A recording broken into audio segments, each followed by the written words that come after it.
ज्या कर्मचाऱ्याला मारहाण झाली ते गुन्हा दाखल करायला जात असतानाची ही प्रतिक्रिया होती। एअर इंडियाने एक वेगळा गुन्हा दाखल केल्याचं आपल्याला कळतंय। गायकवाड यांच्याशी त्यांची बाजू जाणून घेण्याकरता माझे सहकारी रामराजेश शिंदे यांनी चर्चा केली। आपण पाहूया। शिवसेनेचे खासदार रवींद्र गायकवाड जे आपल्या सोबत आहेत त्यांच्याकडून जाणून घेऊयात की नेमका घटनाक्रम काय झालेला आहे। गायकवाड साहेब, आता जे काय सगळं चाललेलं आहे मला अगोदर सांगा की नेमकं सुरुवात कशी झाली, कुठून झालेली आहे? मी दिल्ली एअरपोर्टवर उतरलो आणि एअर होस्टेसला विचारलं बिझनेस क्लास तिकीट होऊन इकॉनॉमिक क्लासमध्ये का। मी 1, 2, 3 अधिकाऱ्याला विचारलं, मी तक्रार दिली आहे, तुम्ही वाचा, ते सोल्युशन करायचे पावर तुमच्याकडे असतील तर माझ्याशी बोला, नाहीतर वरच्या अथॉरिटीला बोलवा। मी तोपर्यंत उतरणार नाही। 1 तास विमानातून मी उतरलो नाही। नंतर एक आले ऑफिसर सिनियर, सगळे प्रवासी खाली उतरले, तुम्ही काय उतरत ना, उतरा खाली। म्हणलं साहेब थोडं सावकाश, मलाही आवाज चढून बोलता येतं, मी शिवसेनेचा खासदार आहे आणि तुम्हाला मला घ्यायचं असेल तर पोलीस कंप्लेंट करा। 1 तास झालं विमान रोखलं, मी मला अरेस्ट करून न्या ना। MP राहतो क्या हुआ, चल नीचे।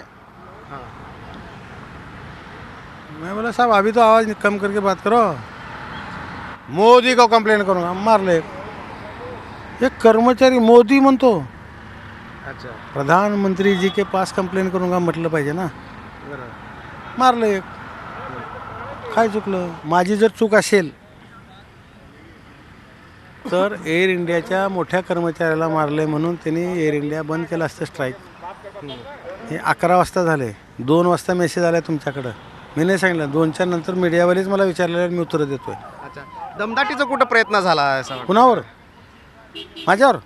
मी शिवसैनिक आहे, शिवसेनेचा खासदार आहे, माझ्यावर दमदाटी व्हायचा काय संबंध आहे? पण तुमच्यावर आरोप होतोय की शिवसेनेचे खासदार आहात म्हणून तुम्ही पण दमदाटीचा कुठेतरी भूमिका घेतली. 10 वेळेस पाया पडून रिक्वेस्ट केली ना त्यांना, 3 अधिकाऱ्याला, 4थ्याबरोबर त्यांनाही विनंती करून मग शेवटी तक्रार झाली ना। मी बाळासाहेबाचा सैनिक आहे, बाळासाहेबांनी 10 वेळेस पाया पडून सामान्य माणसाला बोलावं, काम करावं, हे मला शिकवलं आहे। मी सैनिक आहे आणि ह्याच्या उपरी जर एखाद्या चरबी असेल आणि गरमी असेल पदाची तर त्याच्या कानाखाली आवाज काढायचं बाळासाहेबांनी मला शिकवलं आहे।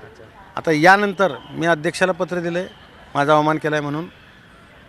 अच्छा, त्या मंत्री महोदय गजपती राजू साहेबांना पत्र दिले आणि जोपर्यंत त्या एअर इंडियाचा CMD आणि ज्याच्याबरोबर माझी तक्रार झाली तो येऊन माफी मागणार नाही तोपर्यंत मी शांत राहणार नाही। खासदारांना मोदींचं नाव घेऊन धमकवल्यामुळं आपण मारहाण केल्याचं स्पष्टीकरण शिवसेनेने दिलेलं आहे। मात्र खरं काय होतं, चूक कोणाची, बरोबर कोणाची, हे मात्र अजून समोर आलेलं नाही आहे। रामराज शिंदे, झी मीडिया, दिल्ली। झी 24 तास रहा एक पाऊल पुढे।